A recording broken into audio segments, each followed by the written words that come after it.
Hey, well, thanks for joining me again for another episode of Understanding the Next Gen. I'm Jeff Baxter. I'm the Next Gen pastor at Mission Hills Church here in Littleton, Colorado. We're having a blast ministering to a whole bunch of the next generation. Today, let's talk about adolescence. What is adolescence? What difference does it make? Have you noticed that there's a huge change going on in the next generation? I mean, decades have gone by and teenagers are not the same as they used to be. Of course, there are external changes with our culture, with devices that you can look up anything and go anywhere and connect with anyone around the world. That can be delightful or dangerous, depending on how you look at it. But there's also internal changes happening with the next generation that are developmental changes. This is rarely talked about in Christian churches or faith communities these days.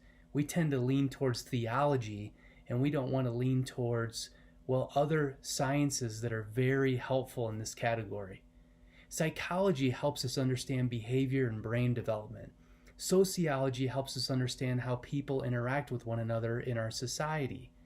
And when you put them together, as Erik Erikson did back in the 1950s and 60s, a well-known psychologist and therapist, he combined these two to make psychosocial development, bringing behavior, brain development, and how we function together in society together.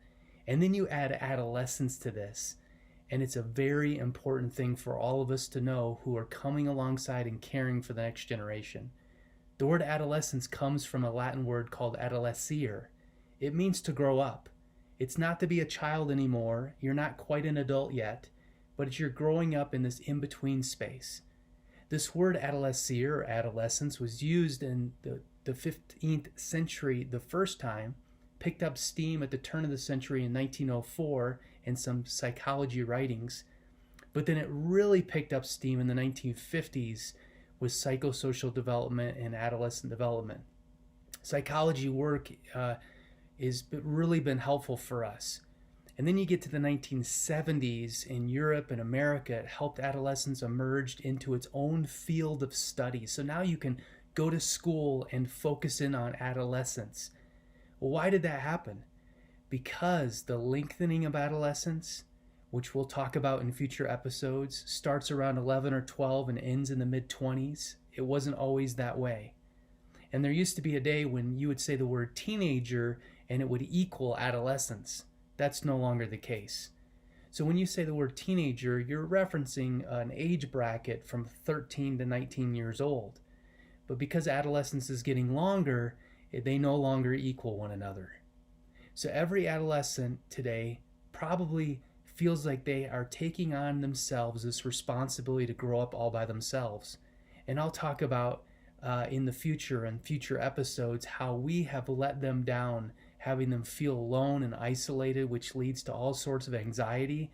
And you don't have to turn very far with magazines and newspaper articles and what's going on in our own communities to see that adolescents are under more stress and anxiety than ever before.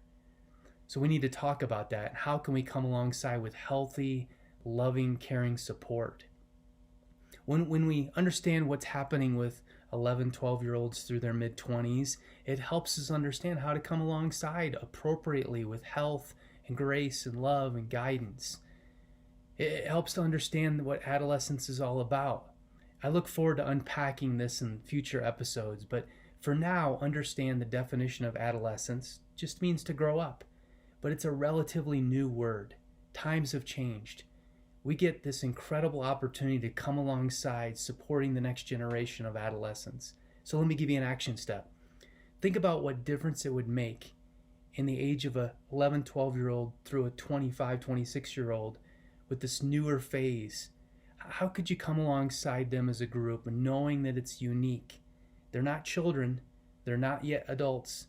So let's not treat them like children or adults. It's this unique phase we need to get through.